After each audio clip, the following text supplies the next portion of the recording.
नमस्कार। Bio solutions के इस यूट्यूब चैनल में आपका बहुत बहुत स्वागत है। आज हम इस वीडियो में जानेंगे लंबा डीएनए कैसे कोशिका के अंदर या केंद्रक में कैसे पैक होता है, उसका पैकेजिंग कैसे होता है। पैकेजिंग के बाद गुणसूत्र का निर्माण भी जानेंगे कैसे होता है, कोशिका में क्रोमोसोम का निर्माण कब और कैसे होता है। क्रोमोसोम की टाइप्स के बारे में जानेंगे हम, क्रोमोसोम कितने प्रकार के कैसे होते हैं, इन सब बातों पर विचार करेंगे। सबसे पहले जानते हैं डीएनए का पैकेजिंग क्या है। चूँकि विभिन्न जीवों में क्रोमोसोम की लंबाई डीएनए की लंबाई भिन्न भिन्न होती है, जो उसका विशिष्ट गुण होता है। किसी भी जीव का जितना लंबा डीएनए होगा उतना ही विशिष्ट गुण होता है उसका। और इतना लंबा डीएनए कोशिका के अंदर कैसे पैक रहता है, इसी को डीएनए का पैकेजिंग कहा जाता है। जैसे कहें हम कि मानव में डीएनए की लंबाई करीब 1.76 मीटर होती है। ई कोलाई में जो बैक्टीरिया एक प्रकार का एस्केरिसिया कोलाई, इसमें 1.36 मीटर होती है। और ड्रोसोफिला में 91 मीटर लंबा होता है। तो इतना लंबा डीएनए कैसे कोशिका के अंदर पैक रहेगा। तो अब जानते हैं कोशिका दो प्रकार का होता है, एक प्रोकैरियोटिक और दूसरा यूकैरियोटिक। अतः डीएनए का पैकेजिंग भी दो प्रकार से होगा, एक प्रोकैरियोटिक कोशिकाओं में होगा और दूसरा यूकैरियोटिक कोशिकाओं में होगा।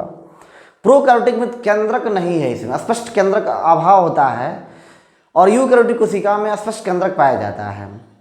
तो प्रोकैरियोटिक कोशिकाओं में स्पष्ट केंद्रक नहीं रहता है, फिर भी डीएनए पूरे साइटोप्लाज्म में नहीं फैला रहता है, कोशिका द्रव्य में नहीं फैला रहता है। इस प्रोकैरियोटिक कोशिकाओं में कुछ नॉन हिस्टोन प्रोटीन, गैर हिस्टोन प्रोटीन पाए जाते हैं। यह गैर हिस्टोन प्रोटीन पॉजिटिव चार्ज लिए रहता है, और डीएनए का छोर जो होता है या डीएनए की लड़ियां जो होती हैं यह निगेटिव चार्ज का होता है, ऋणात्मक आवेशित होता है। तो यह ऋणात्मक आवेशित डीएनए धनात्मक आवेशित नॉन हिस्टोन प्रोटीन के चारों तरफ लिपट करके एक गोलाकार रचना का निर्माण करता है, जिसे न्यूक्लियोइड केंद्रकाभ कहा जाता है। अब जानते हैं कि यूकैरियोटिक कोशिकाओं में डीएनए का पैकेजिंग कैसे होगा। तो यूकैरियोटिक कोशिकाओं में स्पष्ट केंद्रक है, तो इनके केंद्रक में हिस्टोन प्रोटीन, दो हिस्टोन प्रोटीन होते हैं। एक होता है लाइसिन और दूसरा होता है एर्जिनिन। ये दोनों एमिनो एसिड यूकैरियोटिक कोशिकाओं के केंद्रक में पाए जाते हैं। इन एमिनो एसिड के पार्श्व श्रृंखलाओं पर पॉजिटिव चार्ज होता है, इसलिए हिस्टोन प्रोटीन भी पॉजिटिव चार्ज हो जाएगा। आप जानते हैं कि डीएनए का छोर ऋणात्मक आवेशित निगेटिव चार्ज होता है। अब यह जो हिस्टोन प्रोटीन है, इसमें एमिनो एसिड की प्रचुरता है। यूकैरियोटिक कोशिकाओं के केंद्रक में हिस्टोन प्रोटीन भी 5 प्रकार का होता है, जिसे क्रम से कहेंगे हम H1, H2A, H2B, H3 और H4। यही हिस्टोन प्रोटीन 5 प्रकार के हैं जो यूकैरियोटिक कोशिकाओं के केंद्रक में पाए जाते हैं। इनमें से H2A, H2B, H3 और H4 के दो दो अणु 4 की संख्या में 2 परतों में व्यवस्थित हो जाते हैं और एक अष्टक सार यानी ऑक्टामर कोर का निर्माण करते हैं।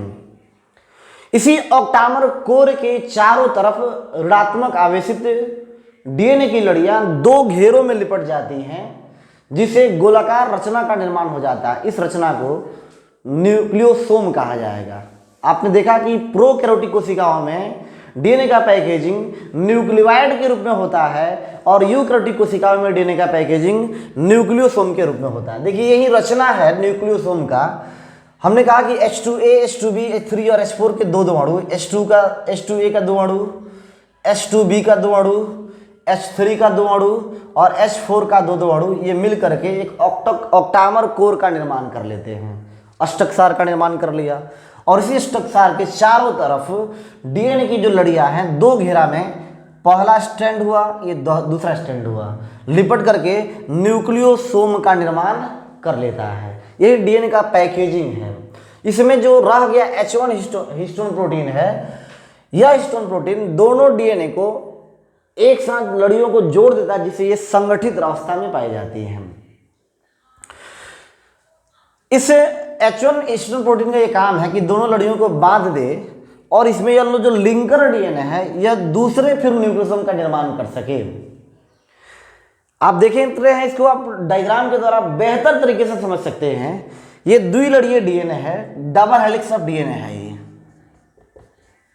डीएनए का दोहरा लड़ी है। ये दोनों लड़ियां देख रहे हैं कि यहां पर न्यूक्लियोसोम के चारों तरफ दो घेरा में लिपट गया, एक न्यूक्लियोसोम बना लिया, यह भी एक न्यूक्लियोसोम बना लिया। या ऐसे क्रमशः लगातार न्यूक्लियोसोम का निर्माण करते रहते हैं। इसी तरह से कोशिका के केंद्रक में डीएनए का पैकेजिंग होता है। अब ये जो न्यूक्लियोसोम है क्रोमैटिन तंतु का इकाई होता है। यही न्यूक्लियोसोम क्रोमैटिन फाइबर का निर्माण करता है। बहुत ही अच्छा टॉपिक है, नीट में से क्वेश्चन पूछे जाते हैं क्रोमैटिन फाइबर को लेकर के, क्रोमोसोम को लेकर के। तो यही न्यूक्लियोसोम क्रोमैटिन फाइबर का निर्माण करता है। यह क्रोमैटिन फाइबर या न्यूक्लियोसोम के रूप में जब एक दूसरे से न्यूक्लियोसोम जुड़ जाते हैं तो यह मोतियों के माला की तरह, या कहेंगे हम कि धागे पर बीड्स जैसी रचना की तरह दिखाई पड़ते हैं। माइक्रोस्कोप से देखने पर ये क्रोमैटिन तंतु का निर्माण कर लेते हैं। यह क्रोमैटिन तंतु कोशिका विभाजन के मध्य अवस्था मेटाफेज में गुणसूत्र यानी क्रोमोसोम का निर्माण कर लिया। हमने पहले ही कहा था कि आज हम जानेंगे गुणसूत्र का निर्माण कैसे होता है। तो आपने देखा कि क्रोमैटिन फाइबर कोशिका विभाजन के मेटाफेज में ही गुणसूत्र का निर्माण कर लिया। तो क्रोमैटिन फाइबर से क्रोमोसोम का निर्माण हुआ, क्रोमैटिन फाइबर का निर्माण न्यूक्लियोसोम से हुआ, और न्यूक्लियोसोम क्या है तो डीएनए का पैकेजिंग है। इसके बाद हम ये जान रहे हैं कि क्रोमैटिन फाइबर का जो पैकेजिंग होता है, ये जो न्यूक्लियोसोम से क्रोमैटिन फाइबर का जो पैकेजिंग होता है, इसके लिए कुछ अतिरिक्त प्रकार के नॉन ईस्टर्न प्रोटीन की आवश्यकता होती है। इसमें से कुछ क्रोमैटिन फाइबर ढीले ढाले एक दूसरे से व्यवस्थित रहेंगे और हल्के क्षारीय रंगों को एब्जॉर्ब करते हैं या रंगे होते हैं। कहेंगे कि कुछ क्रोमैटिन तंतु ढीले ढाले व्यवस्थित होकर हल्के क्षारीय रंगों में अभिरंजित होते हैं, उसे यू क्रोमैटिन कहा जाएगा। यहाँ क्रोमैटिन तंतु भी दो प्रकार के हो जाएंगे। अब एक होगा यू क्रोमैटिन और दूसरा होगा हेट्रोक्रोमैटिन। यू क्रोमैटिन का मतलब होगा कि जब क्रोमैटिन तंतु एक दूसरे से ढीले ढाले व्यवस्थित हों और ये हल्के क्षारीय रंगों में अभिरंजित हो जाते हैं, उसे यू क्रोमैटिन कहा जाएगा। इसका विपरीत होगा हेट्रोक्रोमैटिन का कि जब क्रोमैटिन तंतु एक दूसरे से काफी जटिलता से, मजबूती से कस करके व्यवस्थित रहते हैं और गहरे डीप क्षारीय रंगों को एब्जॉर्ब करते हैं, उसे हेट्रोक्रोमैटिन कहा जाता है। आशा है कि आपको यह वीडियो बहुत अच्छा लगा होगा। आप इस चैनल को सब्सक्राइब करिए, लाइक करिए, वीडियो को लाइक करिए और ज़्यादा से ज़्यादा लोगों के पास शेयर करिए। कमेंट बॉक्स में आप किसी अन्य टॉपिक के बारे में जानना चाहते हैं तो उसे आप ज़रूर बताएं। धन्यवाद।